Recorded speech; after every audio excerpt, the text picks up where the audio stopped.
Episode 148, Dennis Trainor Jr. Dennis Trainor Jr. is an actor, writer, and stage performer. He was the communications director for Jill Stein, and he was active during both the Occupy movement and the early days of political YouTube with his channel, Acronym TV. We've both distanced ourselves from the YouTube space some. Another thing we have in common, we're both Edinburgh Fringe bound this year, 2026.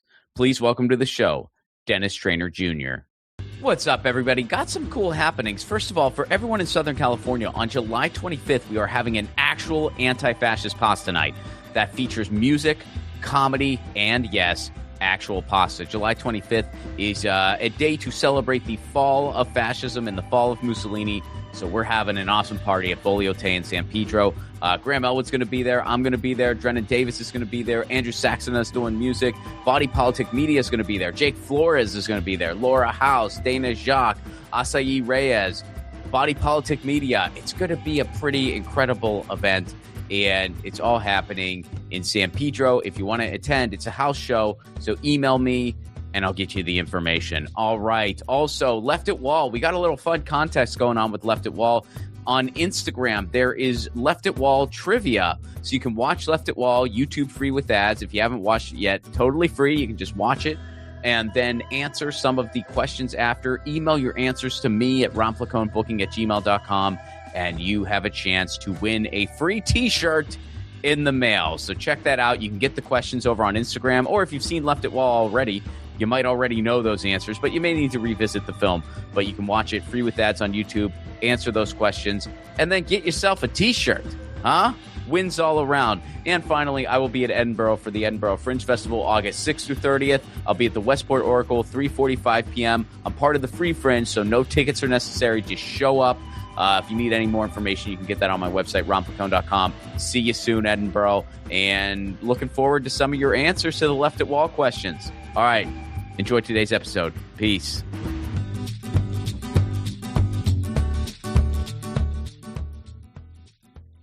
Dennis Trainor Jr., how are you? Good to see you again. I stumbled over that. That was weird. I like Dennis Trainor Jr. That is kind of a mouthful a little bit.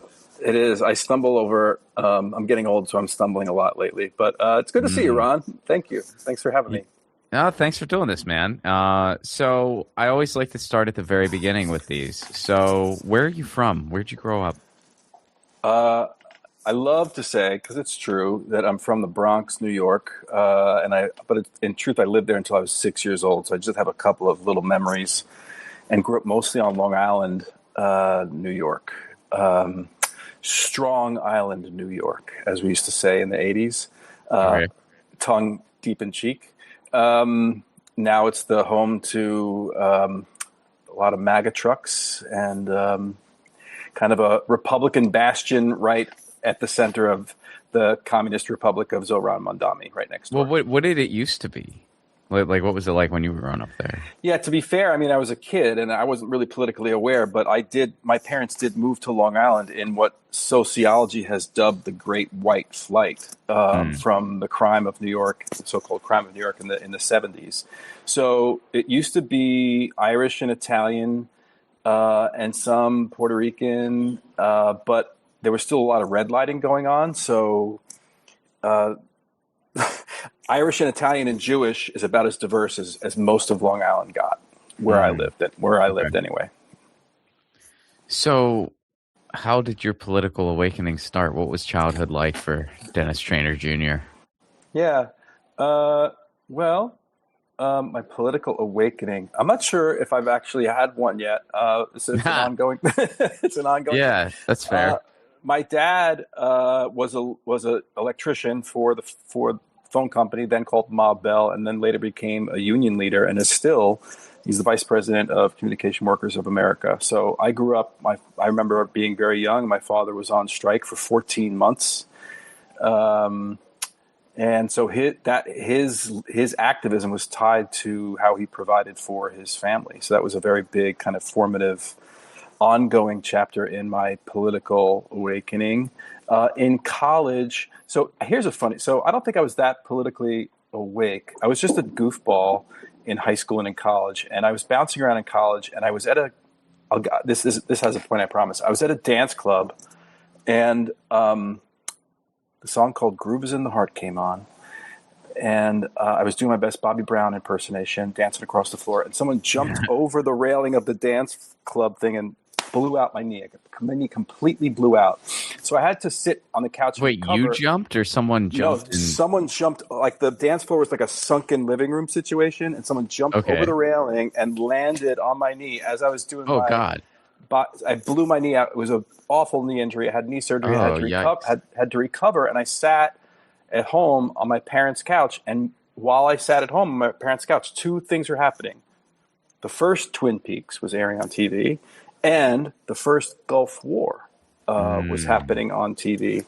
And that is when I began to start to look at U.S. foreign policy. And anytime I get to throw this phrase out to the world, I'll share it.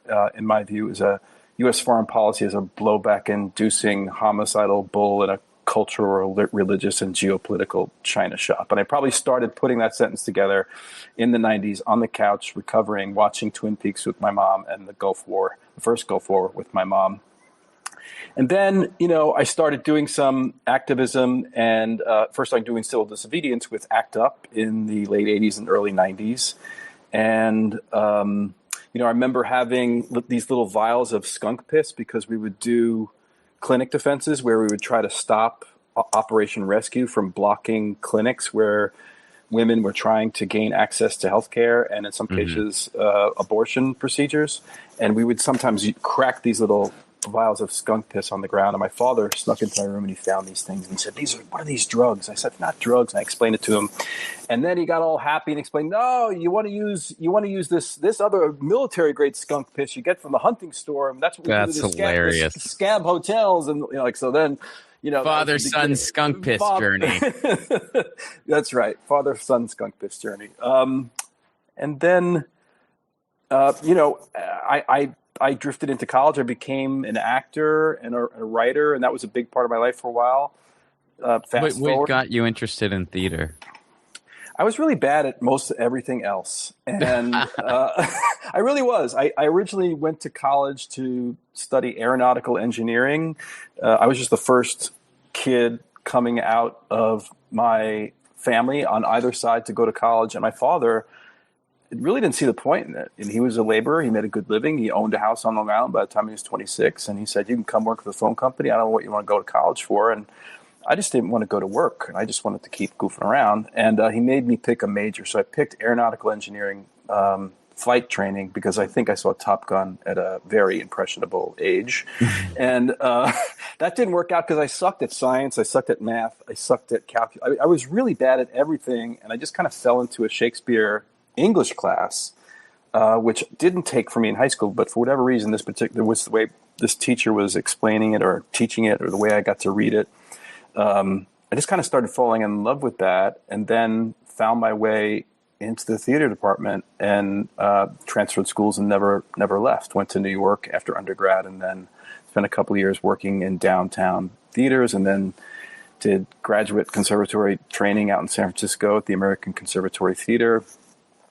Had a small little theater company in New York after that, had kids, and then started teaching high school, and then had a pretty early midlife crisis in my late 30s when I quit all that stuff. And I started doing, when YouTube was just starting out, I started doing a character called Davis Fleetwood. There was a YouTube show that I had called The Hermit with Davis Fleetwood. And it was the very, very early days of YouTube when there was still a human being who, not an algorithm, who was an editor, and a human being could look at your video and decide that it was going to be on the front page, because in the early days of YouTube, there was a front page. It was not the way it is now, like it's a singular thing. And Davis Fleetwood was making fun of political commentators, but doing political commentary. And Dennis Kucinich, who was running for president, the congressman from Ohio, on a very progressive anti-war platform, hired Davis Fleetwood to work on his political campaign. So then the the corporate ladder of left-wing political organizing is kind of like a curb. It's not that steep. You open one door, and then all these other doors started to open. And out of that, I stopped using the alias Davis Fleetwood and hooked up with the Young Turks, and I was an affiliate with their channel. I had my own channel called Acronym TV. The name of the show suggested that you stand for something. It was a pun that nobody ever got, and I see by the look on your face that you're still trying to piece it together. But the tag was, "This is Dennis Trainor, Acronym TV. What do you stand for?" And people listened for years, and they were like, "What the fuck is he talking about?" But anyway, I come from a big family of dad jokes and punners, so that was that. And that opened some doors where I got to meet a bunch of people who were organizing. This is in like 2009, 2010. They were organizing for an extended occupation of Freedom Plaza in Washington, D.C. And that group later started to communicate with activists in Egypt and Tahrir Square during the Arab Spring, and then also activists who were trying to do something in Zuccotti Park. And all of those kind of threads became Occupy Wall Street. And I was very active both as an activist and in creating media for Occupy Wall Street. I did the first documentary that had a wide theatrical, well, not a wide, had a theatrical release in New York and Los Angeles. It was called American Autumn. It was a documentary about the Occupy Wall Street movement. So, yeah, I don't know. I've been talking for a while. That's kind of my deal. And then,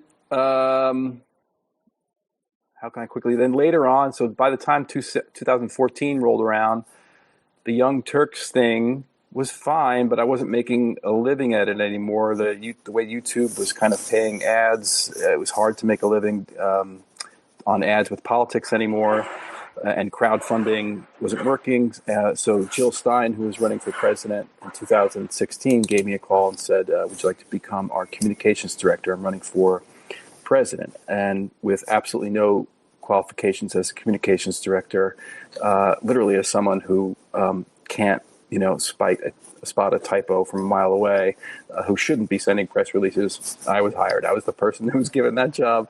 And that was a wild, wild ride. And from that wild ride, I crafted my first solo show called Manifest Destiny's Child, and that I took to the Edinburgh Fringe back in 23.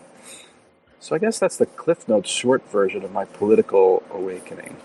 Yeah, so let's fill in some gaps. So you were doing stuff with TYT back when it was, I guess we could arguably say, a much different place than it is now. Is that fair? I suppose it's fair. To be honest with you, I don't even keep up. I've started a meditation practice. I watched I used to spend 8 or 9 hours a day. I'm not kidding. Consuming, the center left from MSNBC all the way to, trying to get articles published in Jacobin. But yeah, I guess it's a different place.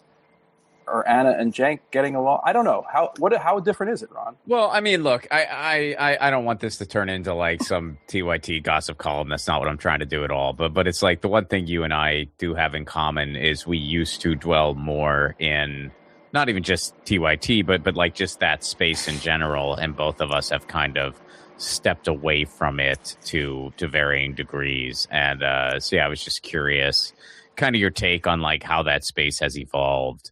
And one thing I ask everybody that has dwelled in the YouTube space is, do you think it has been a net positive or not?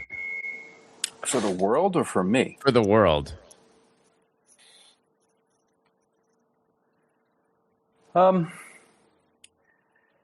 do think that if we had to rely on just the MSNBCs and the CNNs and the Fox News of the world, that we would be missing out on something. I do think that, it's like the same thing in music and the same thing in kind of creation when it comes to movies and films. It's more democratic now to get your stuff out there, which is great. And that's also the bad thing. It's more democratic now to get yourself out there. There's not many gatekeepers at all. So there's a lot of crap that's out in the world that isn't sourced. And I'll tell you what happened to me, and I'm sure it happens to a lot of people. The algorithm,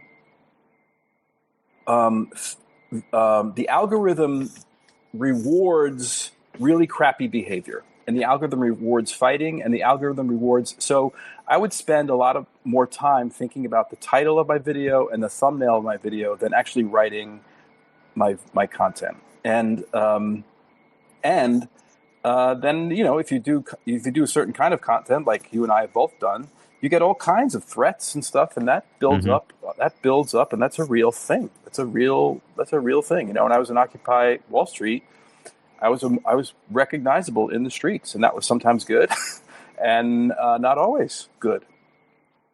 So, is it a net good for the world? I'm very into. I really am sincerely, and we can talk about my show later, but I'm into some meditation, and there's this parable about a Chinese farmer in some Taoist or a lot of different Eastern traditional stories about how this farmer has got a horse, and the horse runs away, and the neighbors come and say, "That's so horrible, Ron. I'm so sorry your horse ran away." And the farmer says, "Well, you never know." And then the next day, the horse returns with 2 other wild horses, and all the neighbors come and say, "Oh my God, you've just increased the amount of horses you've got by 3-fold. You're so lucky." And the farmer says, "Well, you never know." And then the next day, the son is training the wild horse and falls off the horse and breaks his leg. And the neighbors come and say, "Oh my God, this is so awful. You're so unlucky." And the farmer says, "You never know." So I don't know right now if YouTube is a net positive or a net negative for the world. For me, it was For me, it was a net negative. I would say there was a lot of positive, but for the end, it was not healthy. Yeah, I feel you. I mean, I guess I could probably say the same. Yeah, and as far as again, I don't want to hyperfixate on TYT, but to just not leave it in the dark, since you kind of asked me oh, well, what has changed? I mean, look, I don't think Cenk and Anna were ever uber leftists. I don't think they would even identify as such. But in recent times, I mean, here in LA in particular, Cenk Uygur endorsed a billionaire Mitt Romney-style developer for mayor. Anna is poo-pooing the only Democratic Socialist candidate we have currently. They They didn't endorse rent control. I mean, all these things. They busted their own union. All these things that are just very much this is not okay. And it bums me out because I wish, even though I don't want much involvement in that space and I've stepped away from it, I wish I could just look back on it with nothing but gratitude and smiles. But I really can't. I really can't. I mean, because I think it is just so irresponsible what they're doing, because they're selling this contrarian, and don't get me started on their coverage of, I mean, when it comes to police, they are indistinguishable from Fox News. And, when you're going to package that as some type of progressive point of view, that's a problem. That's a problem. I mean, if you're gonna have, look, I have a neighbor who, is a right wing guy and probably shares all those views, and he's a nice guy. We say hello to each other when we're walking down the street, but he's not trying to sell the notion that this is some progressive packaging online. Yeah. So I see the problem with that. And yeah, I mean, if you haven't been paying attention to any of that, that's awesome. Teach me your secret. And I don't pay much attention. I mean, I really don't. I do not watch the show daily, so it's not like I can fill in any details. But as far as where that outlet's been, I mean, yeah, I see stuff like that as a problem. Well, and it sounds like in California, that's got much more of an impact on the local politics that you're engaged with as well. Sure. I'm on the East Coast. I'm on the East Coast, and sometimes when people ask me, "Oh, what did you do?" And I tell them about the Young Turks, and they don't know what the hell I'm talking about. No, I gotcha. and just to be clear, the Young Turks, I don't know what your deal was, but I was never paid by the Young Turks. I was an affiliate channel of the Young Turks, which only meant that I gave them some percentage of whatever revenue I generated for the gratitude of being, and they were always pushing. I could never do their model. Like a lot of the guys that like the David Packmans and all those guys who just come on and churn out, 3 hours of videos a day and chop those up into, a bunch of 4 or 5 minute videos. I was never that person. I always wanted to script all my stuff. And I spent, for a 5-minute video, I would spend, 4 hours writing the video and then an hour or two shooting it and then doing post and then promoting it. And that was a day. So there was a couple of years there where I was putting out a video a day. And Cenk and the Young Turks were like, you need like 40 a day. That's the model that's going to make you money. And I guess they're right, but that was never me. Oh, no, they figured out, I mean, kudos, and it wasn't Cenk, it was the people he surrounded himself with and consulted with, but, they figured out how to do news online via YouTube. Like, they cracked the code. Yeah. And then, the people that got in at the right time, like Kyle Kalinske, David, they all made some money. And and that's fine. Like I'm not, like I'm not begrudging that necessarily, but in recent times, some of the stuff that has come out of that realm has been, I have found it to be pretty disappointing and not the mission they claim to have. I'm not saying you need to agree with me on every single point and strategy and idea and candidate, but when you're pushing propaganda, union busting, endorsing right-wing billionaires, come on. That's fascinating that they busted their own union. That's sad. Yeah. Look into it. Don't just take, or not, but it's like, my mind is made up on the issue. You'll hear different perspectives depending on who you talk to, but it just is where it's at. So, well, let's move on to the Green Party. Are you still involved with the Green Party? I'm not involved with the Green Party. I was, and I don't mean this as a compliment or a diss or anything. I was never actually registered as a Green. I was happy to work for Jill Stein at the time. Her pitch to me was that her campaign was going to be a political arm of a multi-pronged movement of movements. Okay. And I both needed to believe that because I was out of work and a father with kids approaching college very quickly.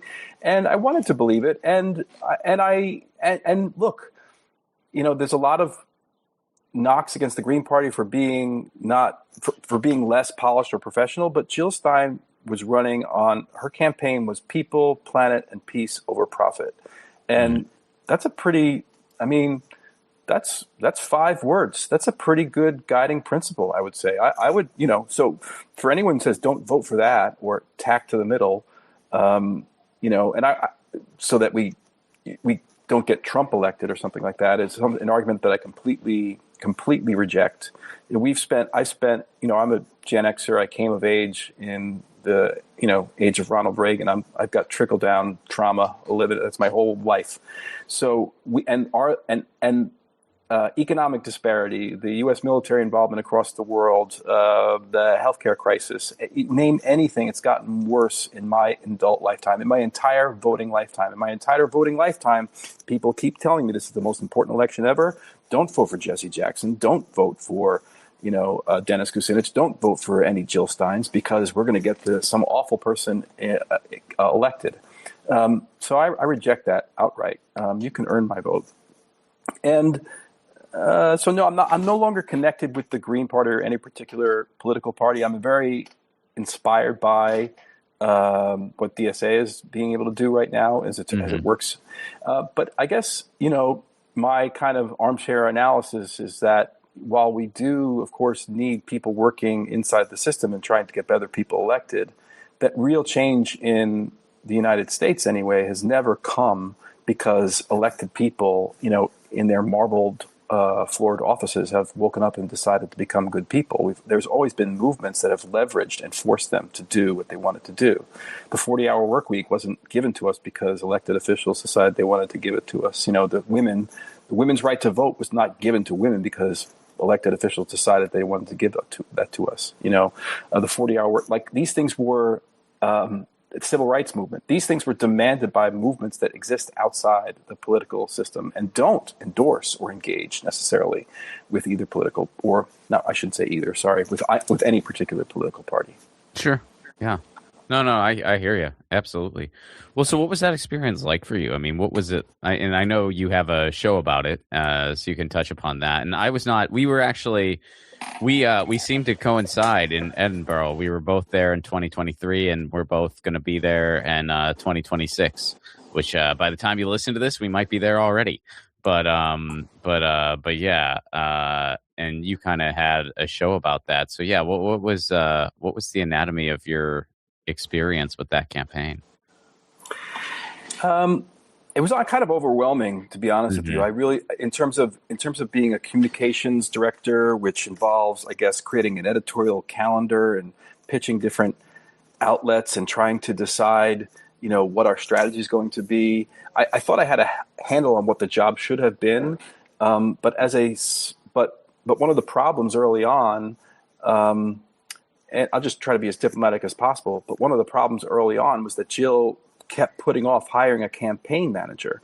So I was the highest ranking or highest paid and highest ranking person. And I was the first person that Jill would call when she woke up. I was the last call that she would make before she went to bed. And we were constantly responding to something. Jill, to her credit, could somehow manage to keep completely energetic for 19, 20 hours a day. Wow. But those 19 hours and 20 hours a day were spent reacting to stuff, not executing plans. And we took a long time before we hired a campaign manager to say, Jill, this is what we're doing. This is the goal for this week, this month, this quarter, instead of this hour. And every day was about putting out fires, or perceived fires. Some person with more followers than me on Twitter would say X, Y, and Z, and we had to make a whole video about it. I'm like, well, we don't actually, Jill. I don't think that we do. We have to do that right now. You're running for president. You can march to your own tune. So that was a big problem for me that I never quite solved. And when I presented that as a problem, they said, okay, you're now the campaign manager. So I was not qualified to do that either. And that didn't last very long.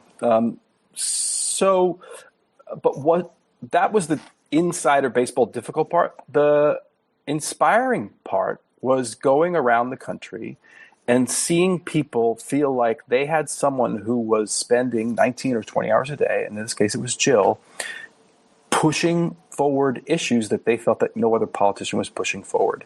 And that certainly the Democratic Party was working very hard to squelch. And we were running at the time when Bernie Sanders was first in ascendance. It seems like ancient history now, but this is before Trump was elected the first time. And the Bernie Sanders wave, the whole feel the burn thing, completely eclipsed our campaign in the early stages. And Jill's strategy was just to kind of simply wait it out, and knowing, I think, to her wisdom, knowing that the Democratic Party establishment was never going to let Bernie Sanders win. And of course they didn't.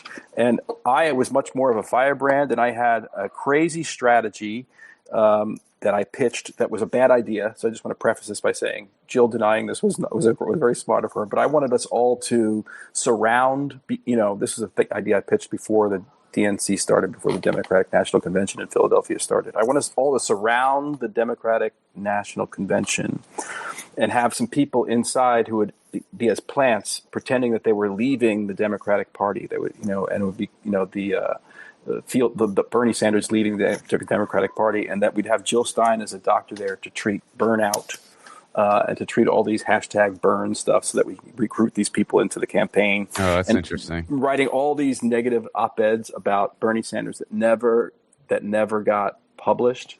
And Jill did feel a little bit of a bump at the Democratic National Convention when Bernie Sanders was bumped out of the race well before then. And people like Cornel West and Chris Hedges and other people came on board to endorse her.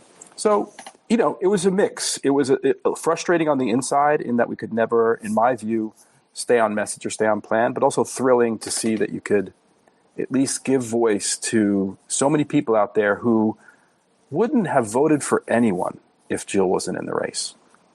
Yeah. Wouldn't have gone to the polls to vote for anyone. So, and I asked this question. I mean, I am a registered Green myself.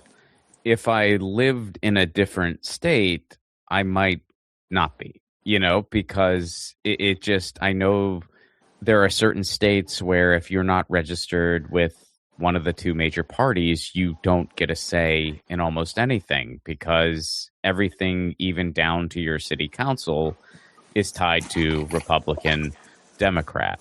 And I don't blame the people for that. I blame the system for that. Like in California, I mean, our elections have their own set of problems, like all states do, but it's a lot easier to just be registered as a third party because they don't do that. Our local politics are actually not party affiliated at all, which I prefer.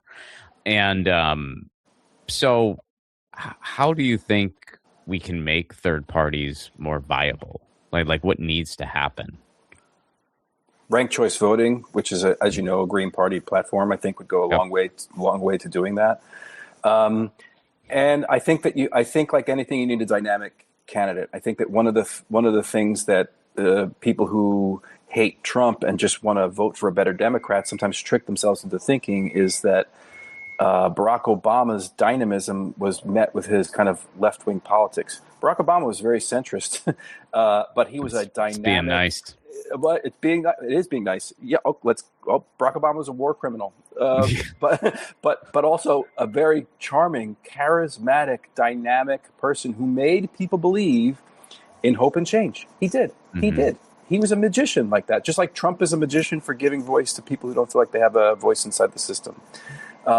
So I think the Green Party I hate to say it, but this is the United States of America. You need a personality. You need a personality who is backed in some wisdom about movement politics, who knows how to lift up movements and not step on them. One of the big mistakes Jill and the Green Party did is trying to go and lift up the movement at Standing Rock. We kind of stepped in it a little bit there. There was a little bit of a white savior complex happening at Standing Rock, I think, with Jill Stein's campaign. How so?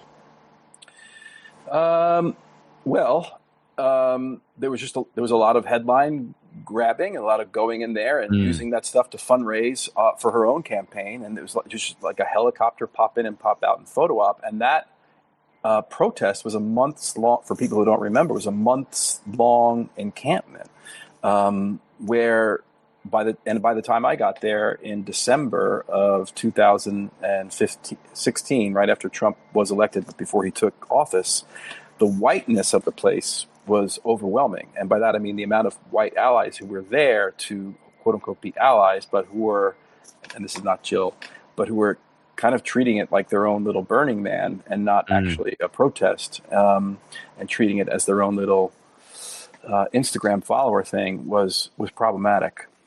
Interesting. Yeah, no, I remember I wasn't able to be physically there. So, all of my support was just digital, trying to do what you can. But yeah, I wasn't sure what all went down there.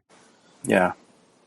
So let's get to the new show then. What is this new show? Tell me about what's coming up at the Fringe.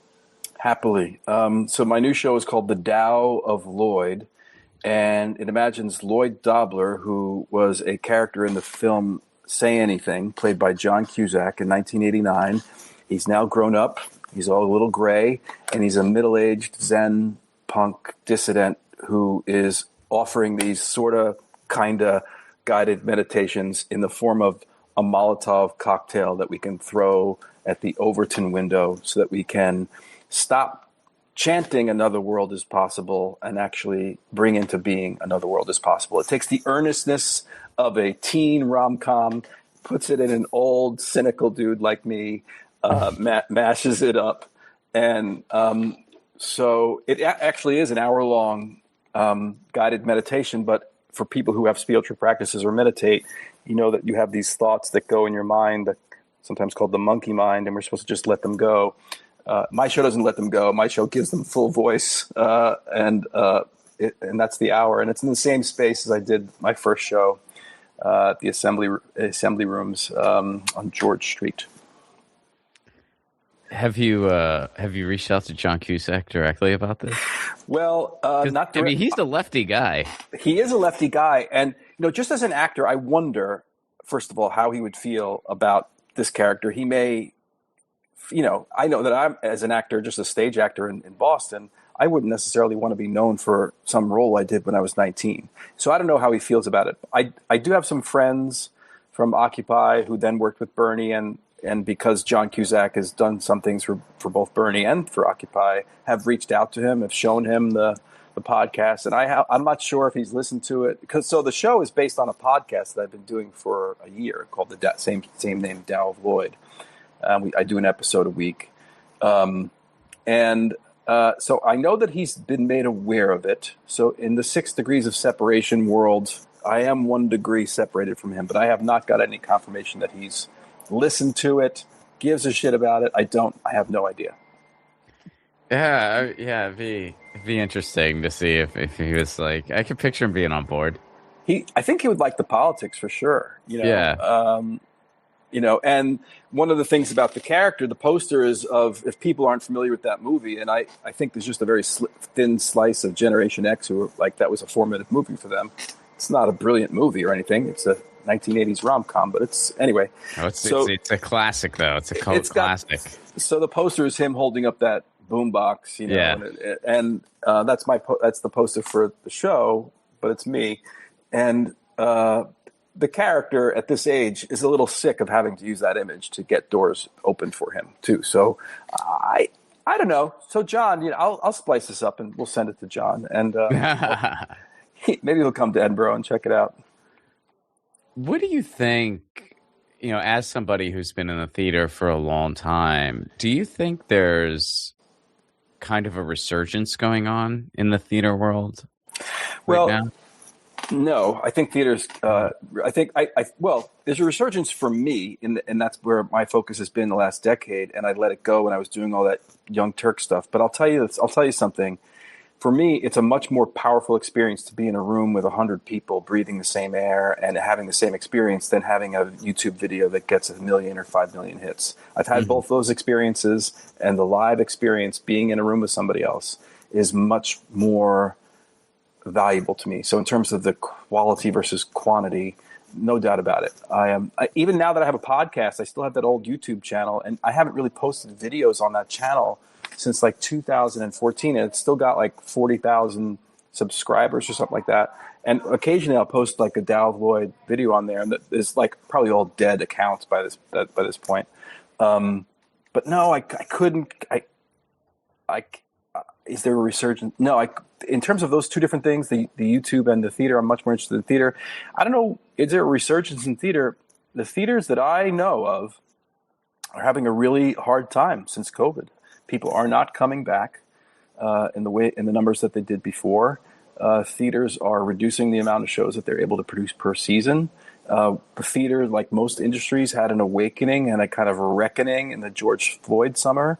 So a lot of really fancy schmancy theaters used to be built on a free labor system, where you'd be in college and you'd do an internship for free. Sometimes you'd actually pay them. And that's how you worked your way up the ladder, which of course privileges people who were born into certain privileges and excludes others. But now if everyone's getting paid, there are less projects to go around because there's less money to go around. So is that justice and a good thing? Perhaps. When I was in my 20s, before I went to grad school, I did many shows in the East Village in New York, and I was paid in subway tokens when they still had subway tokens. And the producer wasn't making any money. They could barely make the rent. So I wasn't being exploited. And those were really formative experiences. And I also teach now. I teach at Boston Conservatory. So I teach college students who are training to be actors. And I don't see them having those same types of opportunities. They're either jumping straight from non-equity, not the union for actors, into paid tours or paid productions. Doesn't seem to be the same ecosystem of and maybe you can talk about this in terms of comedy, in terms of I'm just going to show up and do some work, and I'm going to get in front of a live audience and do some work right now. And the producer's not getting paid, the landlord's not getting paid, and no one's getting paid, so I'm not being exploited. That's kind of gone away. And I'm not sure that's completely a good thing. Big theaters like Williamstown Theater, having their whole ecosystem built on unpaid labor, that going away, that's fine. That's good. But that theater might not survive. Yeah, I mean, that is, man, that's a really interesting paradox you bring up, because, yeah, there is this, like, when do you mark? I think it's really hard to identify that line for all of us, like comedians, actors, musicians, any type of creative, to notice where that line is between this is just a passion project for everybody versus, all right, some people are being exploited. You know, I mean, sometimes it's obvious, but it isn't always, like it really isn't always obvious. And yeah, I feel you there. I mean, it's like, even like in a situation of an indie film, like when is it, like when is it okay to have it be a passion project for everybody versus not? Like, when is it? And I mean, I don't know. I guess it really comes down to if everybody's on board for the situation, I guess it's okay. But yeah, I agree. I just think there are less. Obviously, there are situations. I mean, I have students who get out of school and they form little theater companies with each other, and they pool their resources and they do a GoFundMe and they put on a show, and that's fantastic. But when I was in New York after grad school, we had a theater company that was built on that model, and no one got paid, and we got reviewed, and it was a postgraduate, pre, full equity getting paid kind of situation where we got noticed. I mean, we were performing in front of crowded theaters every night, and we were losing money. Well, I think the problem is more like just the economics at the top versus like, these models, because I think it's more like these models can't exist as much. Like you have people where it's like, well, people really need to get paid right now because, 20 years ago, even like 10 years ago, it was a little easier to, have a job in the service industry that gave you enough to survive so that you could kind of have the passion project if you wanted to. Well, now that's a lot harder. Like it's just so much harder to survive now. And also, like rent is so ridiculous, not just for a person, but for these theater spaces. Yeah. I mean, dude, whenever I do shows as a comedian, I'm constantly, especially in LA, I'm constantly trying to get the ticket price lower. Yeah. I'm constantly like, can we lower it? Can we please? Like not just because I don't want people to have to pay that much, but because people can't afford to pay that much, Exactly. And it's just, and it's not like every club owner, like it's not like they're being greedy. I mean, well, sometimes they are, but most of the time it's just like their nut is just so high, that they kind of have to start at a certain level that's higher than I would want it to be. And it's like, yeah, I mean, I feel like the economics of it is just, crushing everybody. Yeah, it's shitty. We need more art. We need more performance. We need more opportunity. We need more. If we have enough money to, bomb anywhere we want, and take over Iran and take over all the places in the world, we should have enough money for kids to put on a fucking play. No kidding. Well, we are the only. I mean, we're the only country, like developed, quote unquote, country that just doesn't see the arts as part of life and considers it a luxury, which is completely backwards. It's part of what it means to be human. And as a result, we don't fund it, Well, I wonder what it's like for you as a comedian, because even I did really well in terms of press last time I went to Edinburgh. And if I was based in the UK, there is a whole other ecosystem of small little venues, or this pub has a little room upstairs where you can do a solo show for like 60 people, and they'll split the gate, and people in these little towns go, where like to come back to the States, you either have to be like a major touring show or, be like a solo Vanya in New York that's going to charge $400 for a ticket. Like there's not the for-profit, smaller scale stuff in the ecosystem here in the US that there is in the UK. And a lot of people that I meet at the Fringe Festival on the theater side, I'm not so familiar with the comedy side, but can take a solo show that's gonna work great in a 70, 80, 125 seat room, and that it doesn't have to get bigger than that for them to tour it and to make money. That's fine. Yeah, no, I mean, it's the same in comedy. It's, the ecosystem, and, it's not like it's completely perfect or by any stretch of the imagination, but, the UK, places in Europe, even Canada, they do fund the arts. So all of those venues, they get something, and they get enough that they can survive and they can put on shows and they can, they have some money to bring people in. They can't be performing to empty houses 7 nights a week. No, but if you can get like a reasonable audience, you can sustain. And also, people in a lot of those places, again, I'm not going to sit here and say it's all rose-colored glasses over there. They have their own sets of problems. But I don't think they have the living wage crisis the way we do. I don't think they have the work culture crisis the way we do, where when you're working 2 and 3 jobs just to live, of course you're not thinking about going out. They have a work-life balance. It's common to go out on a Wednesday. It's common to have live entertainment be part of your life. And, does that exist in the U.S. too? Well, of course it does. But it is just so much harder. And I think it's gotten a lot worse in the past 5 years or so. Yeah. Yeah, it has. Well, tell everybody where they can find you. Where can they find the podcast? Where can they find the show? And, if they are going to be in Edinburgh next month, shout out all the details. Great. Thank you. So everything you need to know is at the Tao of Lloyd, which is spelled TAO of Lloyd with 2 L's.com. The podcast, which drops every Tuesday or thereabouts. I'm a Gen Xer. Sometimes when I get around to it.